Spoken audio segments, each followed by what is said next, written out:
I'm Nicole Hacault with Royal LePage Top Producers, and for today's Wednesday Wisdom, I have Dean Kaminga with Expert Insurance. So you said there's two main types of policies that people can have when they're insuring their home. Can you explain what those are? That's correct. So the two main types of policies are broad form and comprehensive. When it comes to the house itself and anything that's tied to the house, the walls, the furnace, the hot water tank, anything that's part of the house, both policies cover the same way. They provide what's called all risk coverage. So what that means is that there's exclusions that insurance was never meant to cover, such as wear and tear, rodents, insects and vermin, flood, earthquake, and sewer backup, unless they're on the policy. But outside of these list of exclusions, everything else is covered. One of the main differences comes in on the contents of your policy. So that's your furniture, your clothing, your electronics. The broad form will only cover loss or damage caused by a peril listed in the policy. So there's about 16 perils that are covered: fire, theft, windstorm, hail, lightning, and the list goes on. But outside of those perils, that is not covered by your insurance policy. The comprehensive form takes the same coverage on the house, they apply it to the contents.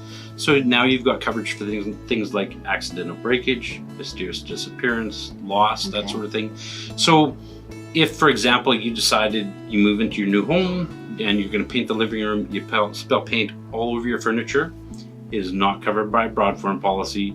It is covered by a comprehensive policy, subject to your deductible, but it is covered. Things like hearing aids, if they get lost or broken, again, not covered by a broad form policy. It is covered by a comprehensive policy. Okay. You can schedule items such as jewelry or electronics, and then when you do that, you get comprehensive coverage. So even if you have a broad form policy on your house and your contents, you can have comprehensive coverage on that ring. So if you lose the rock out of the ring, not only do you have comprehensive coverage, you've got coverage for that loss, but you also have a zero deductible.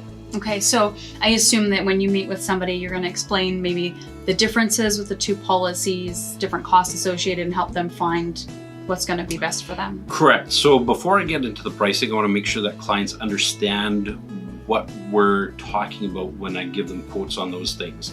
Some customers say to me that they really only want one policy or the other. I still will typically quote both.